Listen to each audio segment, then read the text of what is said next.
Okay, everybody. So wonderful to see you all. We always love seeing you all.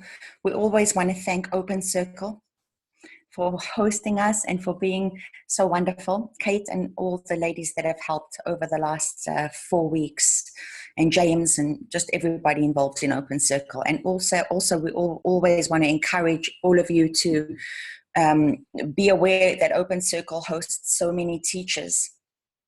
And they are also interesting, and you can always just go onto their website and view whoever you choose to view. Go and meet whoever they're hosting. Fascinating and interesting and wonderful teachers.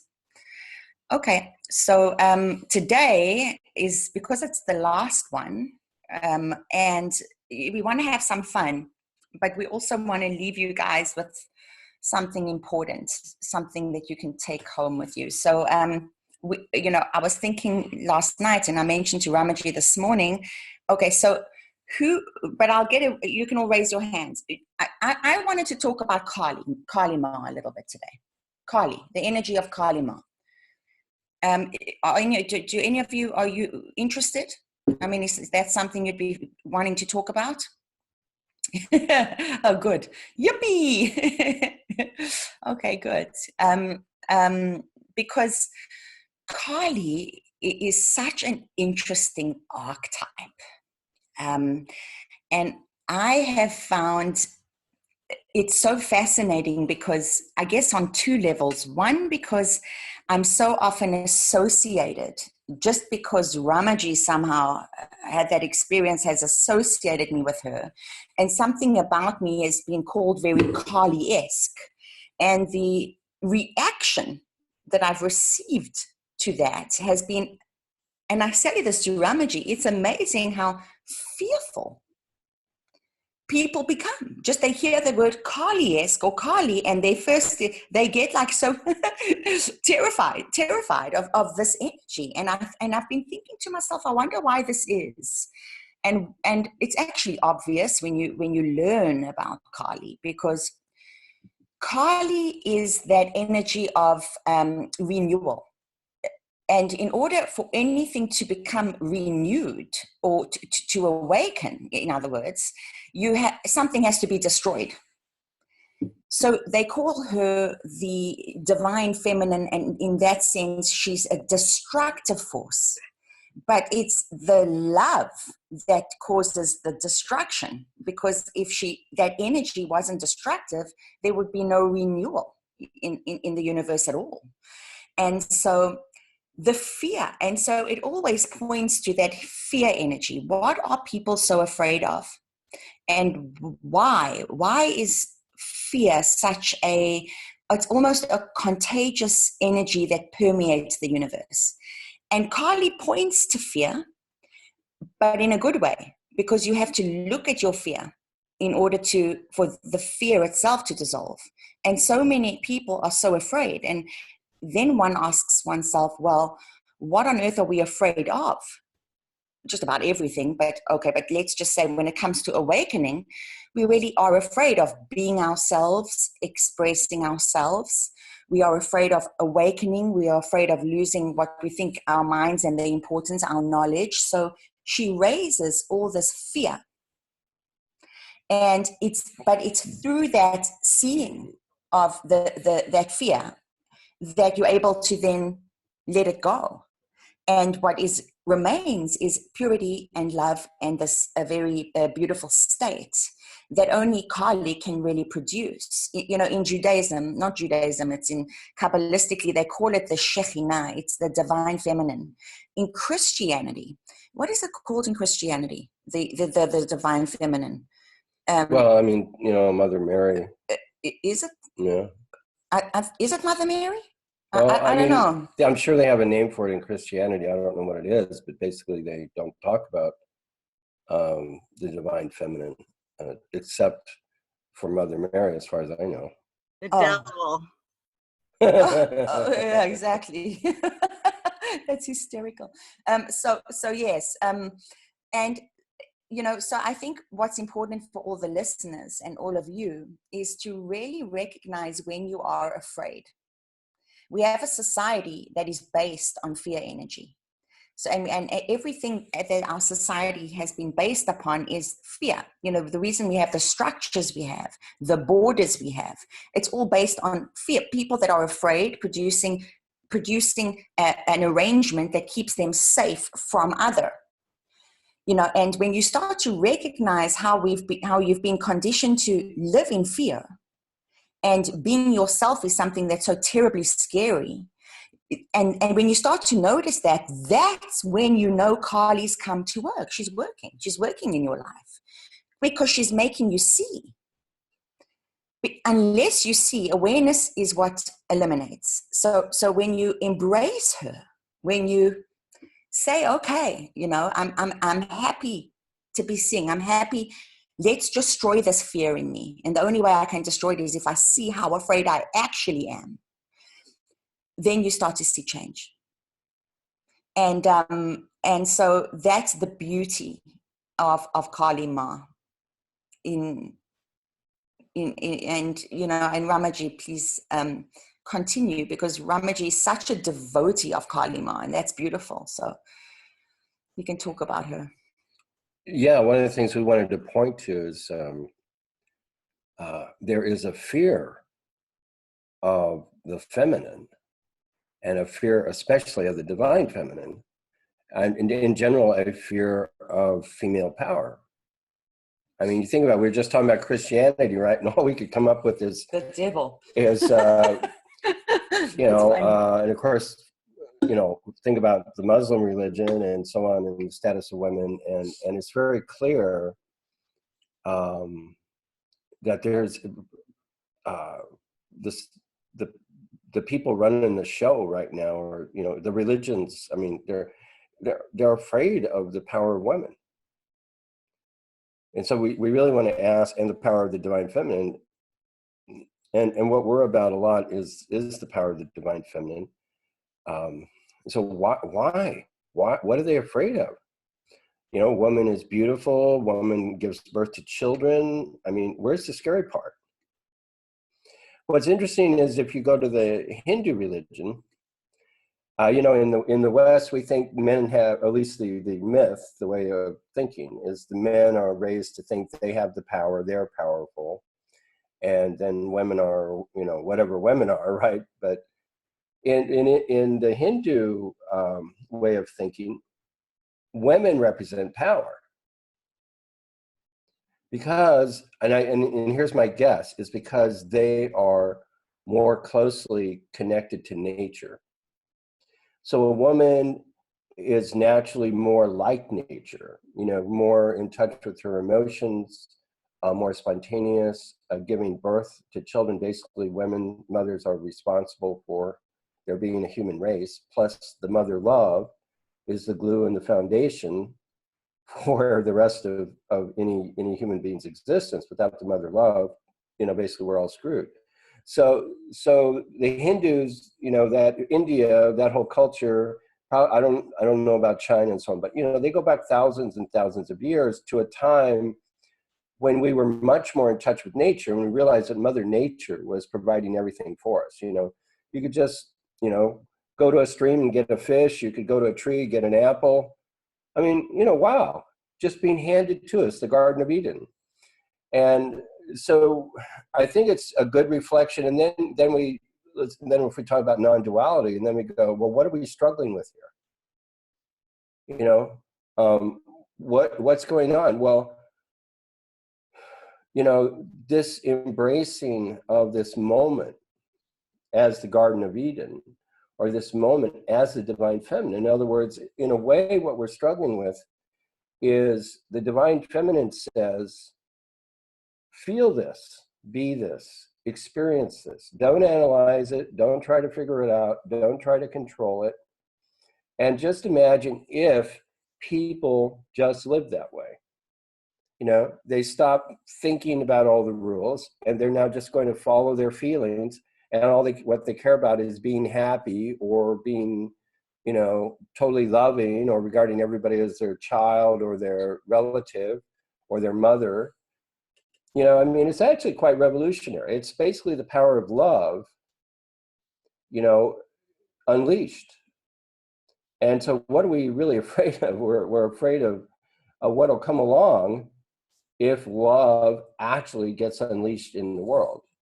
But one other thing I want to mention real quickly is just that people, Kali is, she gets so misunderstood. And there's not even a really good book. There's one by Elizabeth Hugh Harding that is probably the best. I forget what it's called. That's a good one. And that's probably the best, but there really isn't a good one in my opinion. And what we don't realize is, to me, she represents two things. In a spiritual sense, she represents the power, divine power to awaken people suddenly and to do it in a smooth and loving way. So sudden could be very sudden, or it could be over a period of 6 months or a year, but that's still really fast. And that's what her specialty is.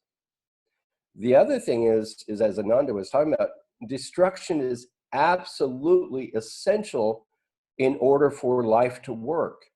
We all go, well, I don't like destruction. I don't like death, But what if you have an addiction? Let's say I have a gambling addiction. It's ruining my life. I've lost my house. I'm going to lose my family, all these things. Okay, do I want my addiction to thrive? Or would I like something to come along that will destroy my addiction, kill my addiction? Or if I have cancer, do I want to say to the doctor, yeah, please, when you go in there for the surgery, I want you to make sure the cancer thrives and expands and gets bigger and happier? Or do I want to say, kill the cancer, get rid of it? So the principle of Kali is very poorly understood, because we absolutely need that destructive process to experience creation. There has to be death for there to be rebirth. When we eat food, it gets digested and broken down. What's that? That's a destructive process. And in destroying the food, the gross food, we get the subtle benefit from it because it's been broken down. So disintegration is absolutely necessary for there to be integration. And, and that is happening to us moment by moment by moment. So when we talk about every moment being a gift, that's what we're saying. There's destruction of the moment before and a creation of the new moment. Yeah, and sometimes described as creation, maintenance, destruction. And then there's a fourth thing, which is like, what the heck just happened? There's creation, then it lasts for a while, then it's destroyed, then there's still a gap between the destruction and the next creation. And that's no mind. So you can see the creation, you can see that it lasts for a while, you can see that it gets destroyed, but there's the gap. So there's actually a gap between all those points. And in my experience, it corresponds to the breath. So like when you breathe in, that's the beginning of life, and then there's a pause, and you actually hold the breath for a while. Then there's the breathing out, and then there's another pause. Just so you know, that's one of the finest ways to meditate. Yeah, and when you it's that gap. If you can enter that gap, you will. That is an awaken. Your questions are answered at that point. It's entering into. So that gap is, of course, my favorite was when I used to meditate more, but it's just a fantastic way to meditate. So especially on the exhalation, extend the exhalation and then hang out in that gap. Yeah, and then the other thing people do, and the breath will automatically come back in. Yeah, with Kali is they think she's outside of them. They're thinking about a force that's not a part of them. And as long as Kali Ma is not seen to be a part of you, isn't acting through you in your life, and you haven't embraced her, it's again that separation. So to embrace Kali is to be Kali, and to be Kali means you have to understand Kali.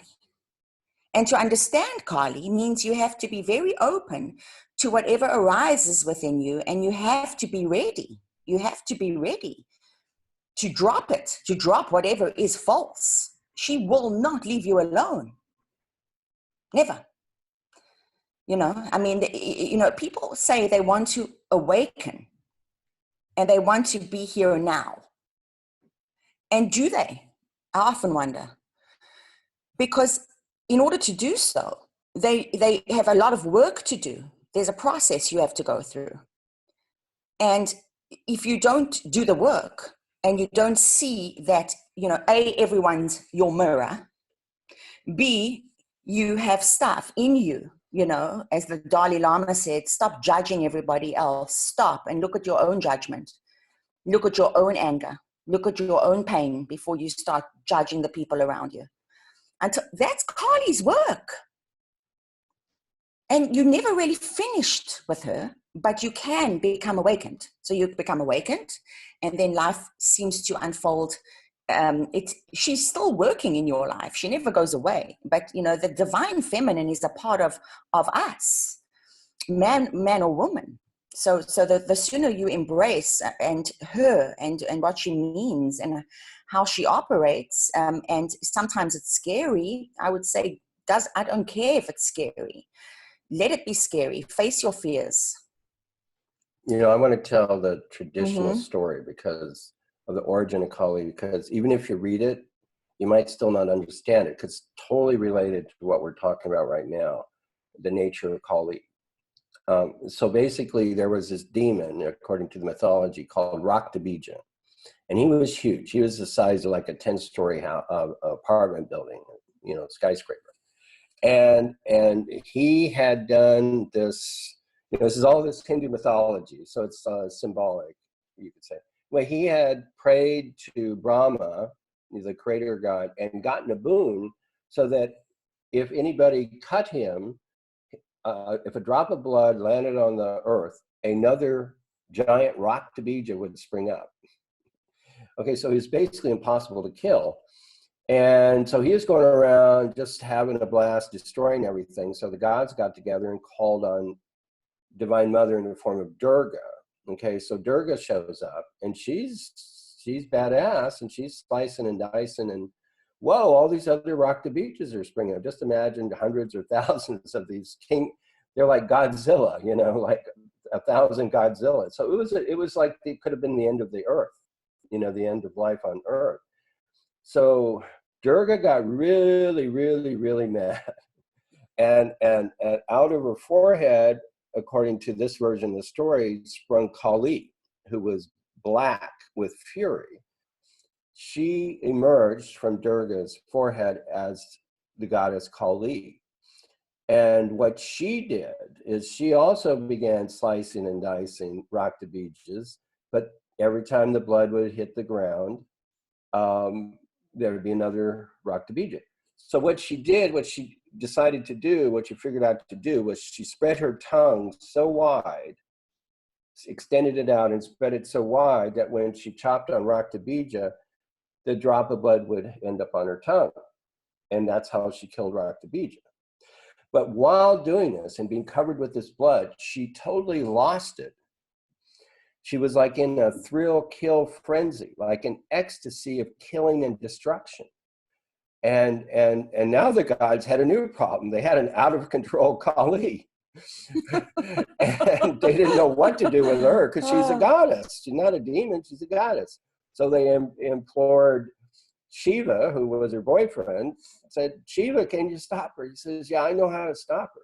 So she's out there stomping in the field, destroying things, and he laid down on the ground. And so Kali's at where Kali was headed. And Kali stepped on his chest, on his heart, and realized, oh my God, I'm stepping on my lover, I'm stepping on Shiva, my beloved, and then stopped because she realized she was out of control. So what is this saying?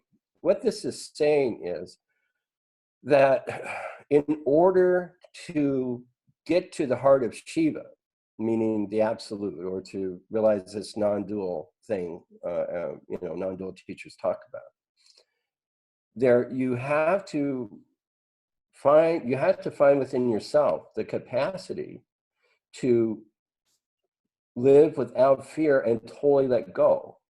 So basically what Kali represents and why she scares people is because she represents, see, once she fully manifested her energy, she was out of control. And the only thing that brought her to balance was the heart or awareness itself, Shiva.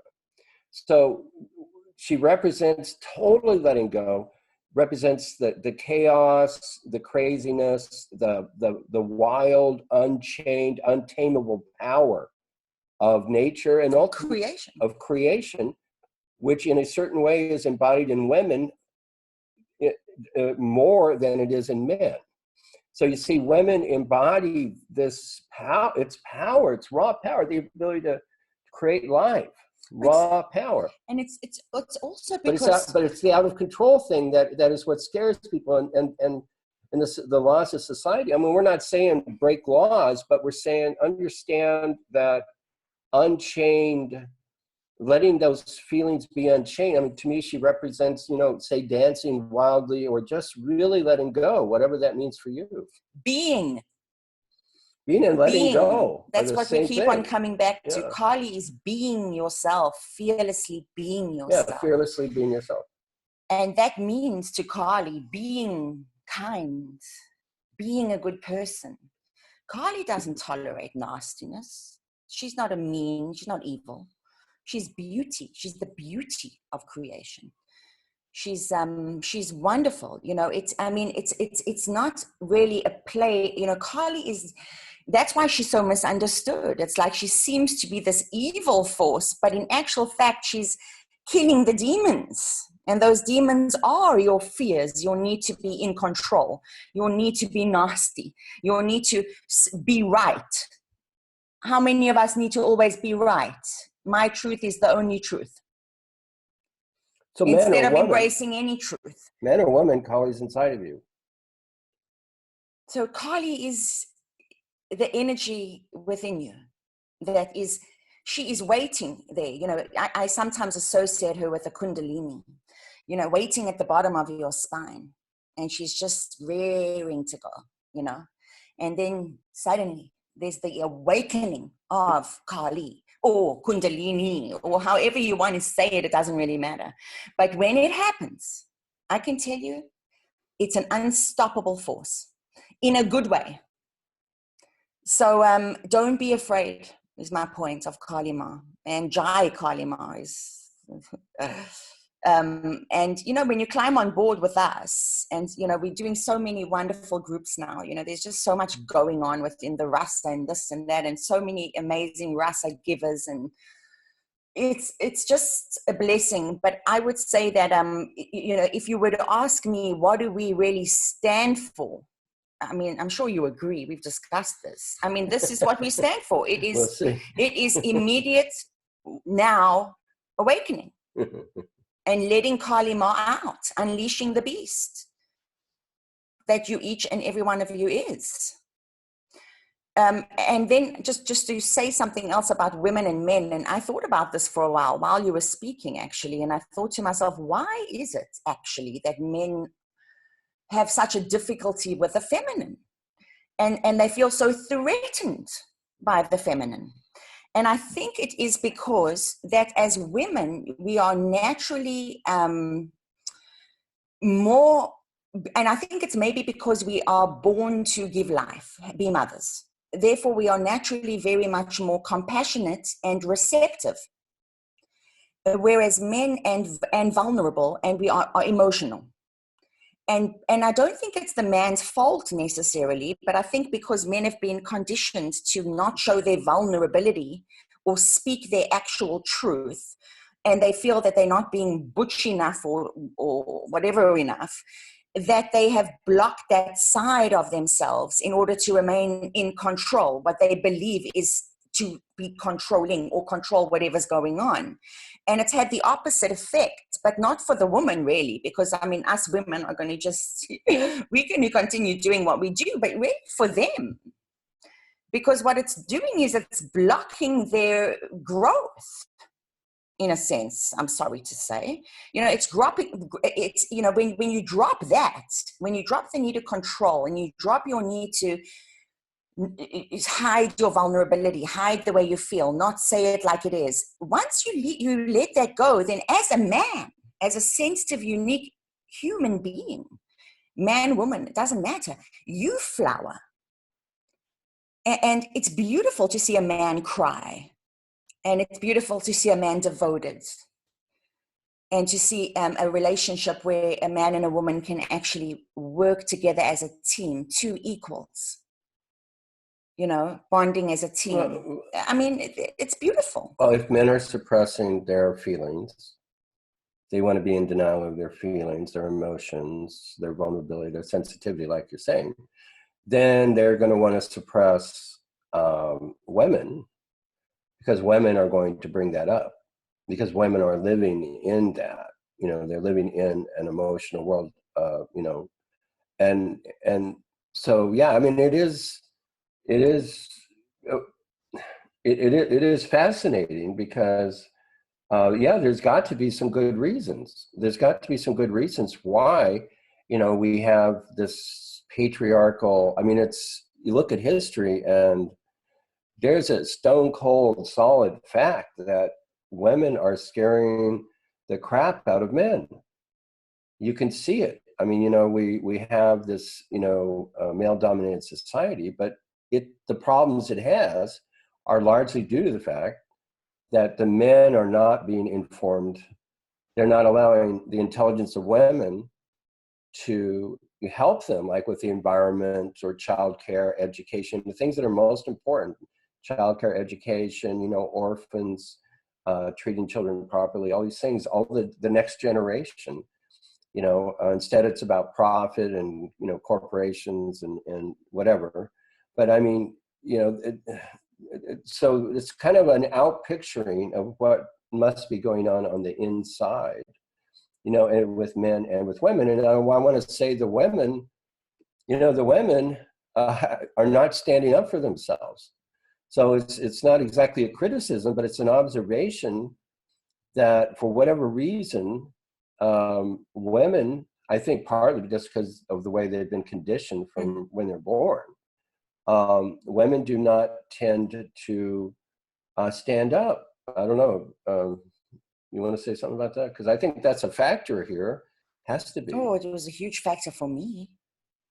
You know, I can only speak from my own personal experience. It took me so much time and so much I had to really look. I had to see how afraid I was, you know, how afraid I was to use my own voice, to be my own person, to come out and even, you know, feel that I had anything valid to contribute or say. I had to actually face so much criticism and cruelty. So from so many people, it was astounding, you know, just to sit next to Ramaji as his equal was too much for people, because I'm a woman, well, I don't know what the hell. But I was determined. You see, you reach a point within yourself that it does not matter who you come across. And that's what I call Kali.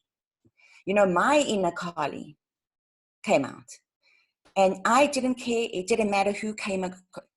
I say, bring it on, and come to me, come straight in front of me, look at me, because I am going to destroy the faults in you, because don't make me your problem. You're your problem. And that's how I started to operate. And that's how I came to be the teacher that I am today. And I can truly say that I do a good job as best as I can, because I love to help. I love to serve.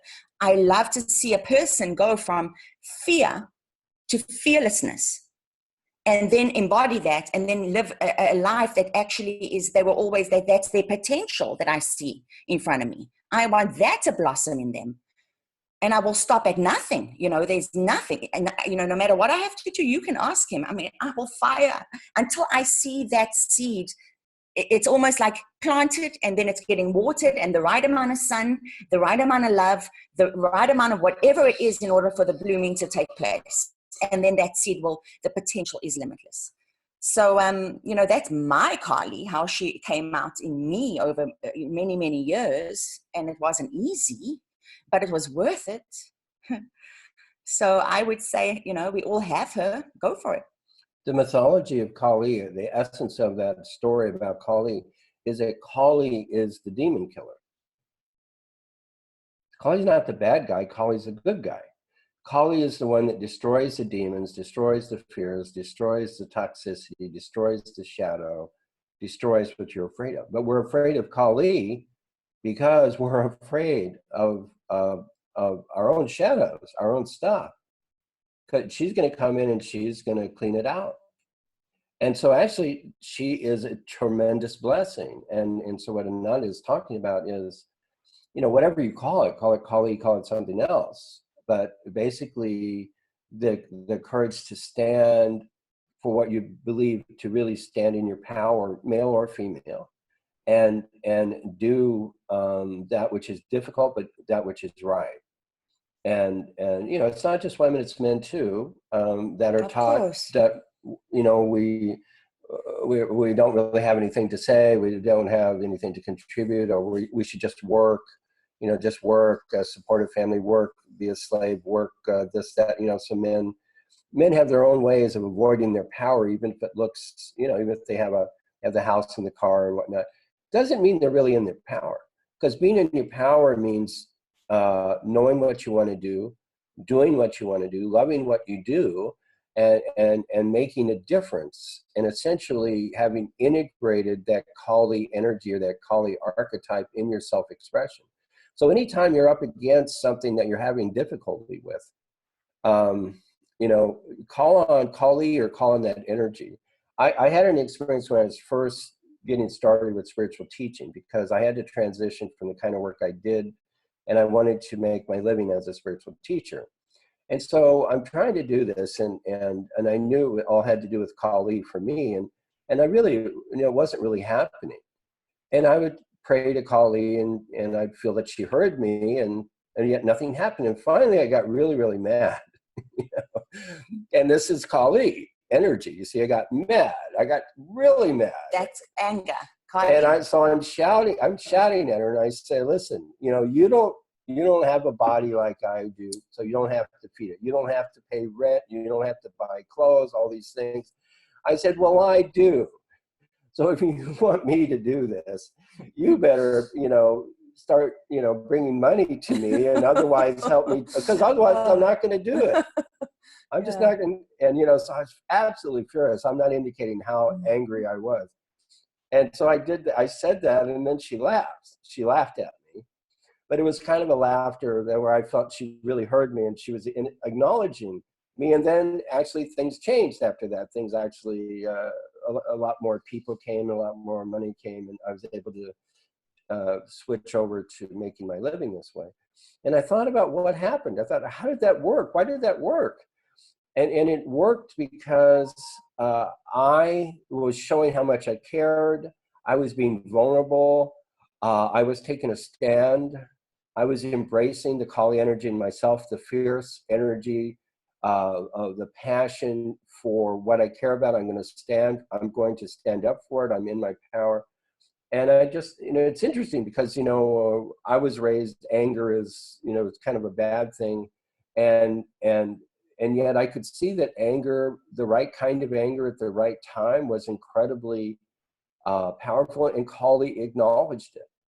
And it totally worked. So it was the truth, it was like, I was willing to be vulnerable in my truth.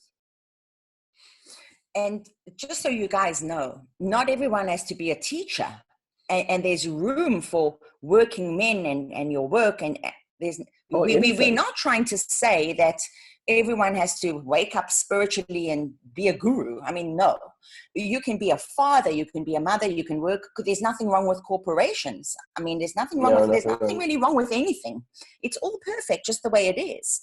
But what we're saying is, when you embrace your own truth, however that looks for you, it's good, if that is your truth.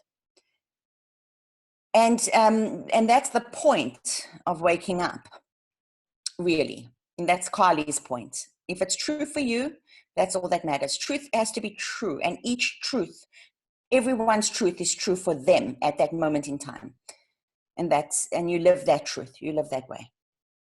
Do you want to open it up for questions? Yeah. In case we see if this has stimulated some questions. Okay, so yeah, if anybody has questions about what we talked about or anything else that's important to them, please go ahead now. Do you feel you understand Kali Ma a little better after this discussion? Just nod your heads. Yeah? Oh, good. you know, because so many people are so frightened, and it's nothing to be afraid of. She's like your best friend. She really is. She'll tell you the truth and she'll fight for you, but she's very demanding at the same time. So I mean, It's she's not just for everyone. energy. If you really want to awaken, then she's your very best friend.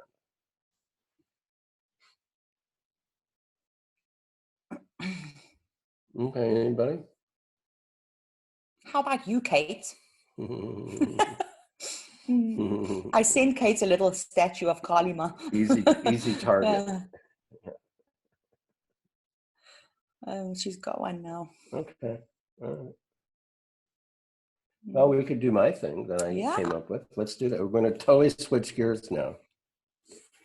And I was thinking how, we've been, trying to give you answers, non-duality answers. And I thought, well, how about leave you with some good questions? Since this is number 4 out of 4. And some wise person said it's better off to give somebody a good question than a good answer. So true. Yeah.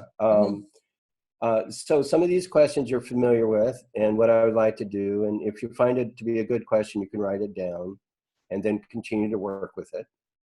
But what I'd like to do is just ask the question. I've got 10 different questions here. Ask the question, then I'll pause for like 10 seconds, I don't know, a short time, and then go on to the next question. And then if these questions have stirred anything up, then, y'all can ask a question about the questions. But anyway, so here goes. And some of them are directly non-dualistic, others aren't, but they're all ultimately related. We're trying to get away from the lingo and the labels and the concepts, just try to stimulate something fresh. And if you're familiar with the question, do your best to approach it with original mind, like you really don't know what I'm talking about, and just feel the question, go into it. So here we go. So the first question is this: do you exist?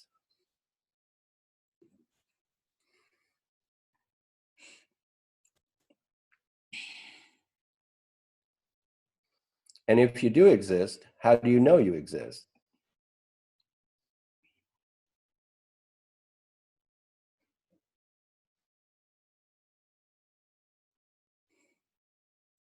This is all part of the first question. Do others exist?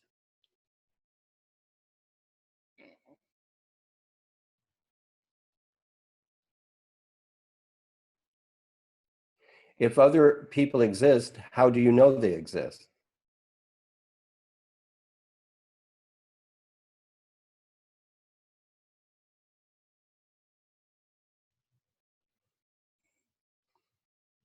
Is there a world? Is there a world out there?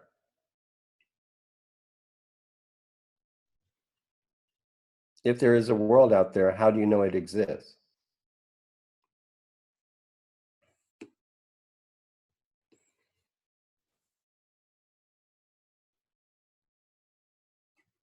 Okay, next question. Is this a dream? Not like a dream.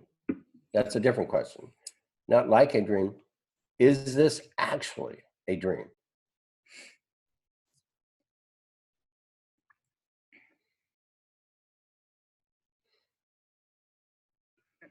How can you know if it's a dream or not? But really, the main question is this a dream? How do you read your handwriting? That's my next question. That's the 11th question. How do you read Robert's handwriting? Question 3. How do you know if something is real?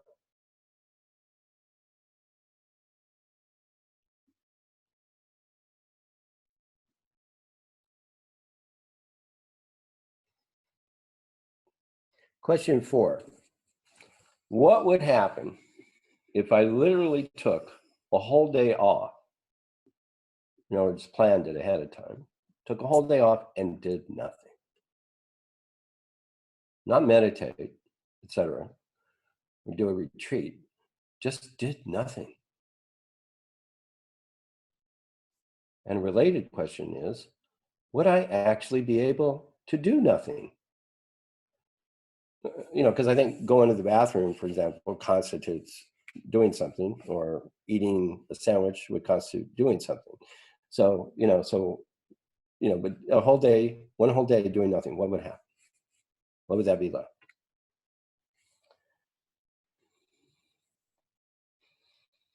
Okay, fifth question. If I did not have any thoughts for a month, okay, could I still function as usual and live my life? If I did not have any thoughts at all for a month, could I still function as I usually do and live my life? And we can change this question to be, if I had no thoughts for an hour or 10 minutes or for a day or a week or 2 days or whatever. Ask yourself, it's kind of like, to what extent do I actually need thoughts to function? But it's nice to pose it as an extreme, no thoughts for a week, no thoughts for a month. Would I still be able to be myself? Would I still be able to do what I do? Okay, sixth question. And there's a total of 10. How would I feel if everything is perfect, just as it is right now, without changing a thing? How would I feel if everything is perfect, not just okay, perfect, just as it is, without changing anything? It's the world's the same way, the news is the same, everything's the same, but it's perfect. Okay?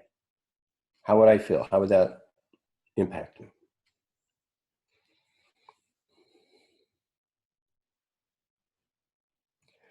Seventh question. What if I continued to have thoughts and continued to tell stories in my head about what happened, about what so-and-so did or said to me or whatever?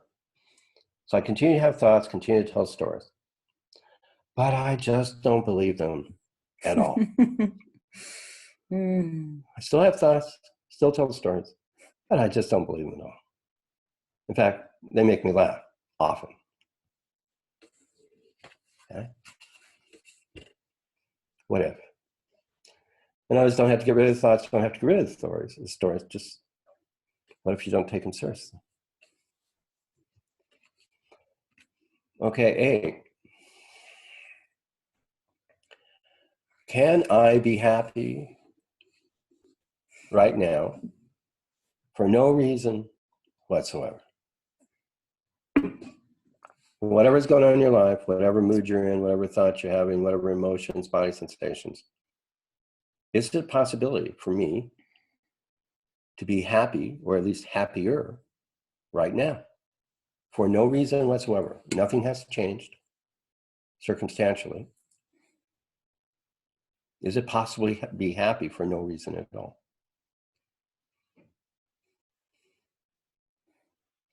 And a corollary question to that is, what prevents me? If your answer is no or something like that, you say, what prevents me from being happy right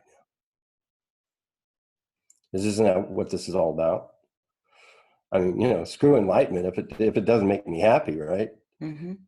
So it's about being happy. Mm-hmm. And, that's what we've come to realize is it's all about that the happiness is what your nature is. Mm-hmm. Your happiness, nature, your nature is happiness. Happiness, peace, love, joy, etc. Mm-hmm.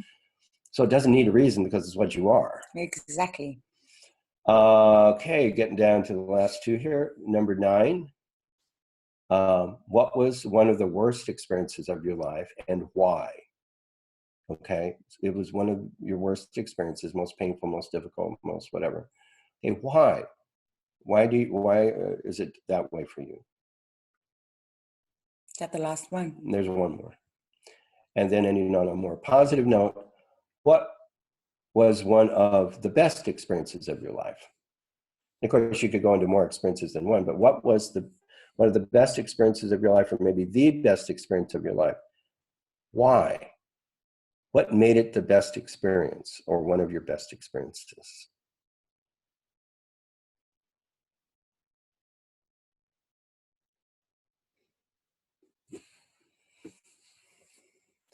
And then I'm going to add an 11th question, and that would be, what if I had no questions?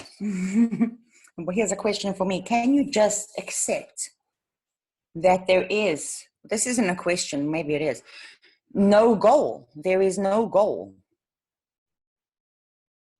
You know, we're always living like we have to have a goal. There is no goal. So what would it be like to live with no goal? As if there is no goal.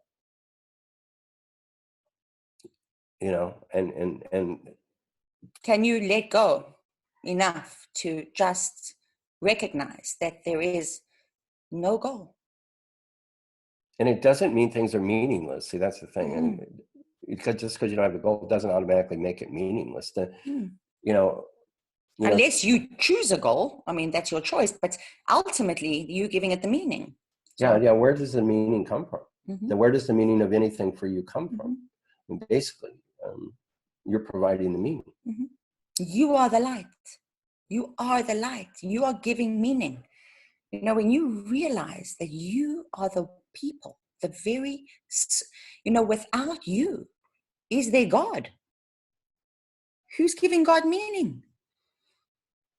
Yeah, Ramana Maharshi is famous for asking somebody, because they were asking him about, you know, various forms of God, and he said, well, let me ask you this. If you're not here, is God here for you? Is God here? You know? He says, no, you have to come first. Meaning. You come first, then God shows up.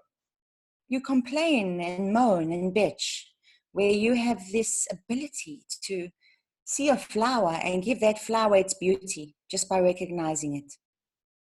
Because you see it. You're giving life its meaning. Each of you in your own unique ways, your own universes. All the experiences are meaningful. Every single experience is meaningful. Creative. But that fullness of meaning comes from us. It's like an empty cup. It's like it shows up and says, hi, you know, and what label we put on it and what meaning we give it is really up to us. You know, there's a famous Chinese proverb, and I don't remember how it goes, but it's basically, father has a son, he's a farmer, his son's working in the field, and the son breaks his leg. And everybody in the community goes, oh, that's so bad, that's so horrible, your son broke his leg, now he can't work in the field. And then the next day, war is declared, and all the young men that can fight leave the village to fight. Only the young man had broken his leg, so now he can't fight. So now everybody in the village goes, oh, what a good thing that your son broke his leg, because now he's not fighting. Okay, and then this parable goes on and on and on about, well, now that he's broken his leg, though, his girlfriend, doesn't want to marry, et cetera, et cetera. So it's just flip-flops. Looks like it's a good thing, turns out to be a bad thing. Looks like it's a bad thing, turns out it's a good thing. Okay, and you can look at your own life, and this is about meaning. This is related to meaning. And you can look at your own life and you can, see times when you said, that's really bad, and that's the meaning you're putting on it. And it turns out that it was really good. Anyway. And what if come up with great examples? What if you can make that choice at the time? Yeah. When it seems bad now, and just change the meaning you give a situation. It's that simple. It's like the moment is a gift, but it's wrapped up in the meaning you give. You don't know what's inside. So what do you want? What do you want to have inside of it? You decide. You give it the meaning. You give it the value. There's a wonderful video on YouTube, which I recommend a lot. Although, we should put it in the newsletter or something. At least I love it. And I can't remember if Stephen Jourdain. Okay, and because he's this guy that. God, it's awesome because he's so real. And he's smoking there, and it's just hysterical. He's this French guy, but it's in English, and he's passed on.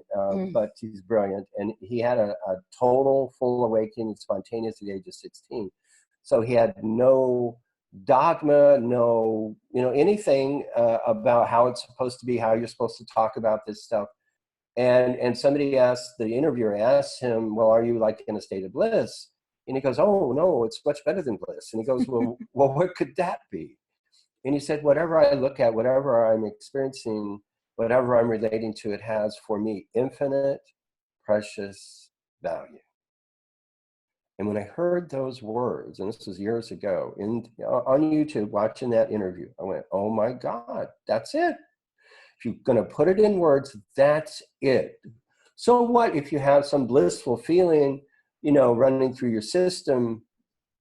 We're talking about living life. And what could be more precious than to be able to see infinite, precious value in each moment, in each thing, in each gift that life is giving us? Okay, it's wrapped up, so we can't see what's inside the box, but let's just say it has infinite, precious value. And that makes everything invaluable. That raises the value of everything. It becomes precious. You raise its value. And you're doing it. It's your life and your experience. You're choosing the value of it, the nature of it. That's how valuable you are. Yeah. You see? You're the power. You're the power to interpret your own experience. You're having this experience. Excuse me, we're all having the senses. But everything else is up to us. I see a cat, I see a dog, after that, we are creating our experience. A large part of awakening is taking complete responsibility for your experience. No more blame, no more. It's yours. You giving it the meaning. Own it. Yeah, because the labels are mind. So we're talking about what is prior to labels. If you don't label something, what does that mean actually? If I don't, okay, this is a pen. But if I don't label it a pen, if I just experience it, I touch it, I feel it in different ways. Do I know what it is? No, I don't. So you see, you don't actually know what anything is. and when you don't know what it is, you can't really label it, or at least you can't believe the label. I can call this a pen, that's the label. But I don't know what it is. And in that not knowing what it is, that is where you find that precious value. Okay, let's see if there's questions now. I feel like we're these radio, we've got a radio show and we're trying to get callers calling in. But that's okay, It's okay if they don't have questions too. Well, I know, I would like one. Yeah, I mean, me too, but if they don't, they don't. Just one question. I know how I'm going to pick on. What's more important is that they leave these gatherings with more than you came to them with. Well, maybe not more. Maybe I should say less. That you've dropped a bunch, and that you're leaving emptier and more yourselves, and empowered and happier. Because that's what we want you to feel. So that's our job. Well, we could sit quietly. So I have a question. Can I jump directly, or should I formally raise hand? Hi, Raya. Hi. Okay. Do you hear me well? Yeah, I can hear you fine. Yeah. Perfect. Okay. So related to the existence, so to the first questions and how we perceive the world, because you at some point you said, is this a dream? Yeah, I know conceptually from you and from other teachers, let's say, other masters, that somehow this reality is a dream, but I didn't experience it. I mean, the sensation is real, right? So maybe here I would like to grasp this, if it's possible. So you talk about the dream part, the dream question? Yeah. Okay, so the reason for asking the question right now is, of course, you, like just about everybody else on this call, has read that life is a dream. There's even a song, right? Row, row, row your boat gently down the stream, merrily, merrily, merrily, merrily. Life is but a dream. Okay, so the reason for asking the question is, I'll break it down for you. So you're having an experience right now, right? And that experience involves the senses. Yeah. And you are thinking, and maybe you're having body sensations, maybe you're having emotions. Okay? Now,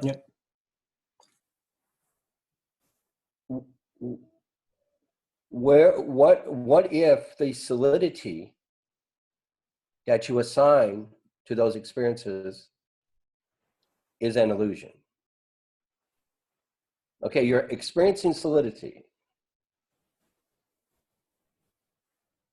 Okay, but the solidity is part of the dream.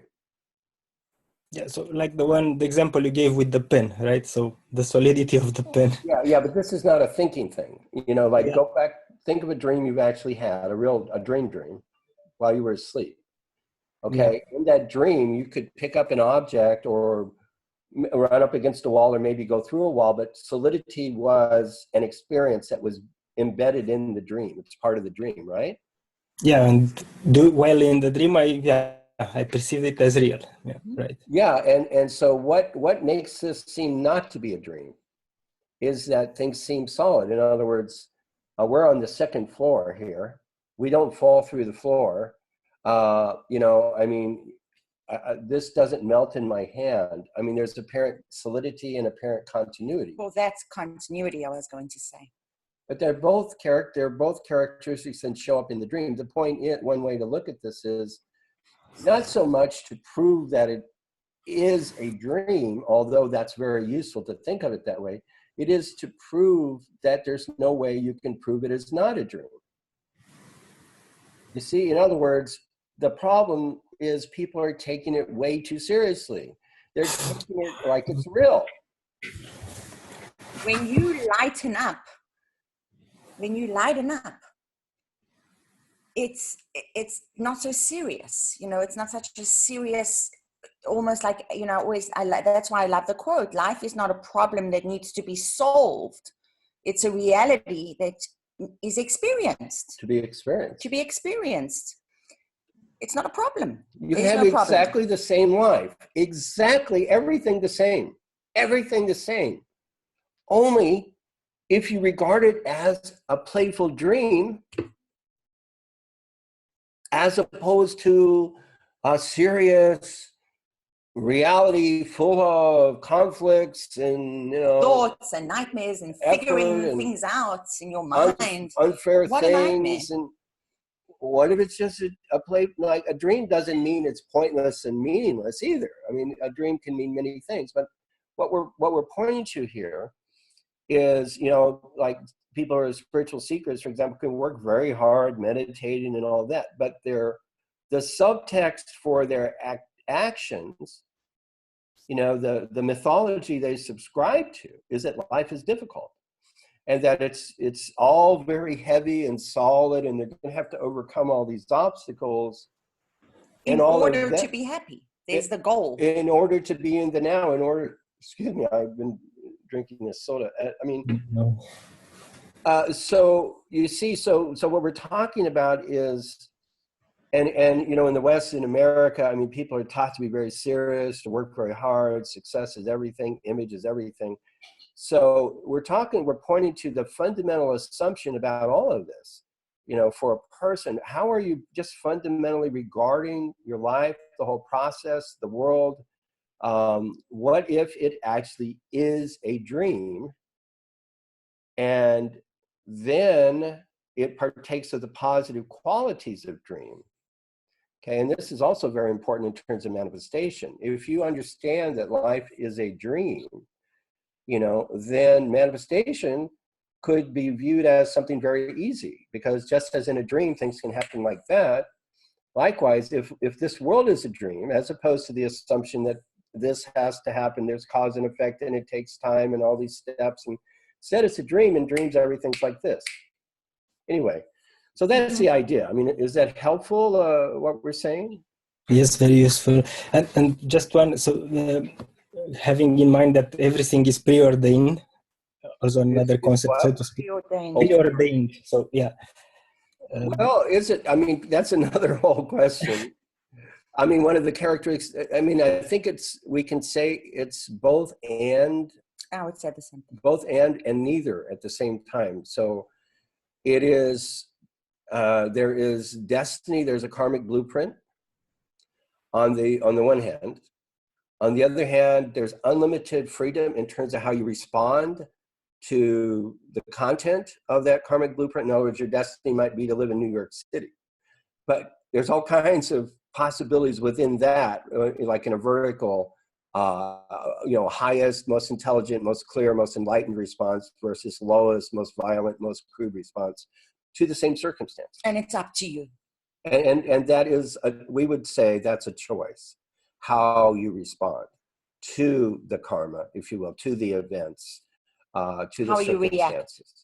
And then what we would also say, which is, so that's the both and then the neither part is to say all bets are off. Nothing's ever happened. Because on the one hand, nothing has happened, nothing ever will happen from the point of view, you can say the absolute. Yeah. And on the other hand, the creativity of the universe in any given moment is infinite and unlimited and spontaneous every second. So what that means is it doesn't matter, you could have the worst karma in the world according to your astrology, but what we have seen is the universe is infinitely creative and beneficial. Therefore, poof, all of that could just go up in smoke, and you're good. Everything's awesome. In other words, rules are made to be broken. Yeah, exactly. You are a ray of we are free of energy, source energy, God. Yeah. If you choose to own that and live your life accordingly, fabulous. And you will transform. If you choose to not own that and not see it and not claim it, then you will just be at the mercy of whatever life gives you. It's up to you. You have to know your own worth. Yeah, it's like the plot has been kind of predetermined, but two people can have something happen to them. Oh, I don't know, their house burns down, and most people would be pretty upset. I happen to know a person who was absolutely delighted about it. I also do. Somebody couldn't wait for their house to burn down. So, and it did. They manifested it twice. So there's no rule here, really. See, that's what we're trying to say. Okay, all boils down to the way you react or you don't react to the, let's say, what is revealed, what is unfolded. There's no rule about that, about the reality you create for yourself based on the conditions or circumstances life gives you. I mean, we're always in a context. So the karma is the context. I mean, we live in San Diego, so that's our context. But we've lived elsewhere, and when you live in another location, you're going to have different types of experiences. So it's really what kind of reality do you want to live in? So the context is maybe like the ingredients of the recipe, and then you bake your cake. But as we know, two people could start with the exact same ingredients and end up with one with a lousy cake and one with the incredibly delicious cake. And you know how to know what to do. Follow and I've said this many times, follow your bliss. What makes me feel good? Your emotions are your guidance system, not your thoughts, your emotions. How do I feel? Why do Ramaji and I keep on asking you, what do you feel? What do you feel? Because most people are not even aware of what they really want or what even feels good.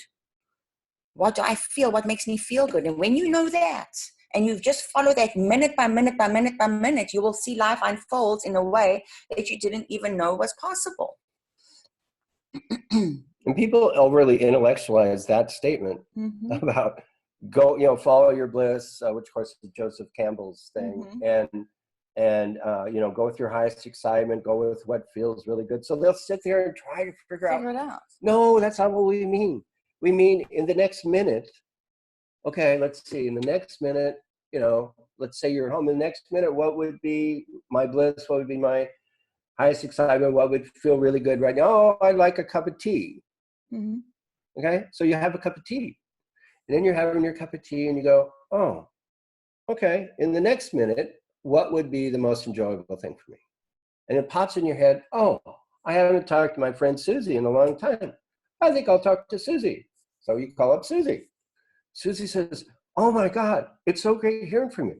I'm having this fantastic party this weekend.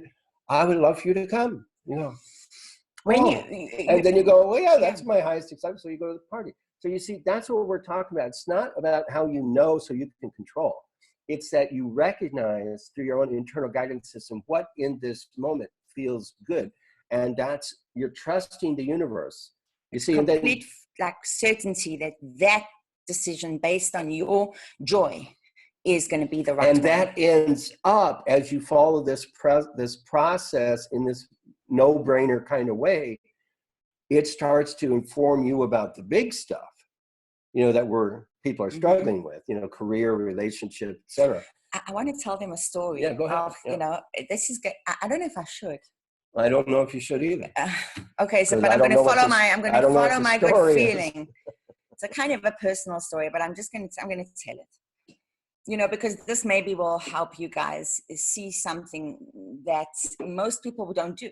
You know, because okay, so I met Ramaji whenever I met him, and I somehow knew that my best feeling place was with him, except I was married and had 3 teenagers at home. But I wasn't happy. I was miserable for 16 or 15, 14 years. So I was also awake and fearless by that point. But I hadn't yet found the right, that when you just know, no. When I met him, I knew. I came home, and 2 weeks later, and I mean, most people would think this woman isn't, who does this? But I said to my husband at the time, I have to follow my bliss. I'm out. Goodbye. You know, I love you. Thank you. It's been wonderful, but this is not working out for me at all. I'm unhappy and I'm leaving. At the time, I thought to myself, you know, it's interesting now because we had just gotten to know each other. You know, we weren't teacher-student. We were, what were we? We were friends in a way. We weren't lovers, but we had this bond that it was an instant recognition. And what did he do? A couple of weeks later after that, he says, I'm moving to Alpine. I mean, to PB. Pacific Beach. I said, what? He said, well, I'm following my bliss. You see, we both knew that this was the next step for our joy. I was burned out on my marriage. You know, he was burnt out. So what I'm trying to say is we didn't question the bliss. We knew. And it's turned out the best thing for my ex, his ex-wife I've never seen a woman happier. She has flowered into joy. I don't think she could wait to actually, because, you know, when people aren't happy, there's nothing worse. She's way happier now. So she's just, I've never seen a happier woman. She's like thanking me for taking him, you know what I mean?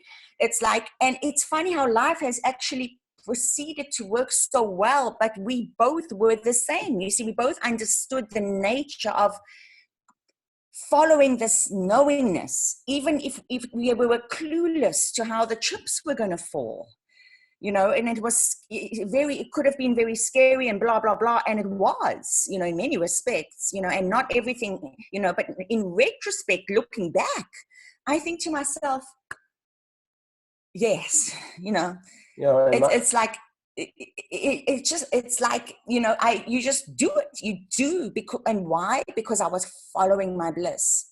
I was doing what I knew, felt in my heart, in my soul. My knowingness was, this is it. You know? For me, leading up to the decision to go move to Pacific Beach and leave Alpine and leave my wife and all that, and then get a divorce. Every single day for me, I mean, Ananda, I think, just got it and did it. For me, it was more of every single day I would check in, you know, leading up to that decision. Every day I would check in, meaning for me, the midline, like through the chest and the gut area, through the navel. And I would check, okay, is this the right thing to be doing? Is this the right direction? Does this feel good? Does this feel right? And every single time it would say, yes, yes, yes. And, you know, so when I finally moved to Pacific Beach, there was no anywhere to be found. It was all yes, yes, yes. No looking back. And no looking back. No. You know, so what I guess what we're pointing to here for you, if you leave with anything, it's always getting in touch with your emotional guidance system. What makes me feel good? because it will not lead you astray. Obviously, don't go kill somebody. You know, we're going to take it for granted that you're good shooting people. heroin with No, you know. It's common sense. Don't do harm. To yourself or others. You know, we didn't do harm. We did what was right for everyone concerned, in a good way, in a kind way. So, and everyone thanks us now. So. Okay, well, we have something in chat. Is it time for the rasa? Is it time for rasa? Yes. I guess it is. Okay. All right. Okay, thanks, David. All right, I guess we should say if anybody needs a potty break or otherwise needs a little break, let's take that break right now.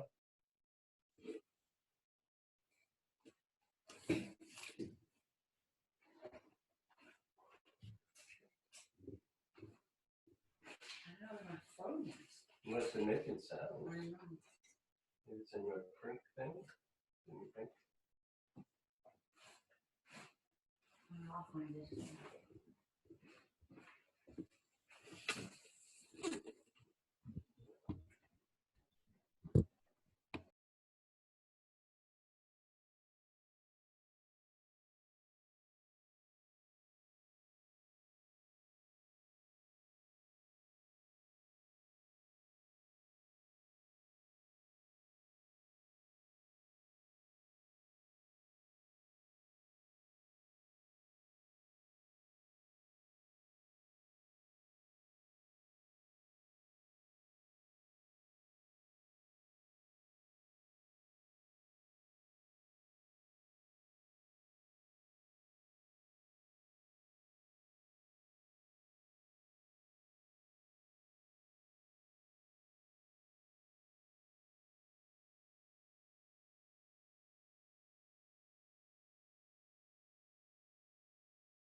Okay, so we're going to give the rasa now. So it's 20 minutes in silence with eyes closed. If you are able to get your image on the screen, there's a few that haven't. That's preferable, but it's okay if you don't.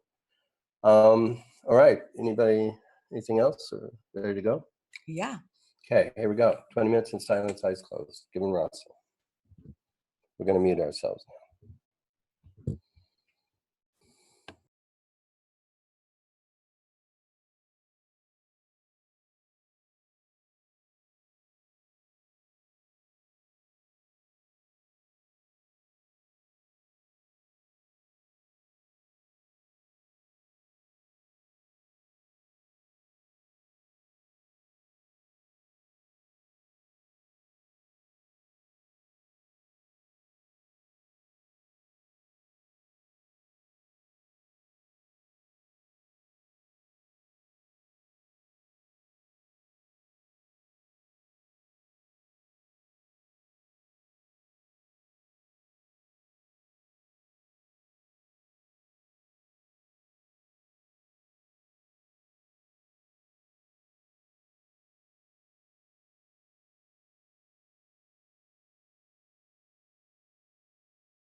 Thanks, everyone. That was your rasa.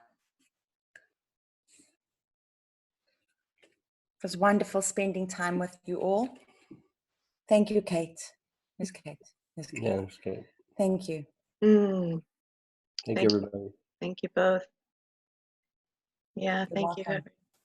Thank you for presencing Kali.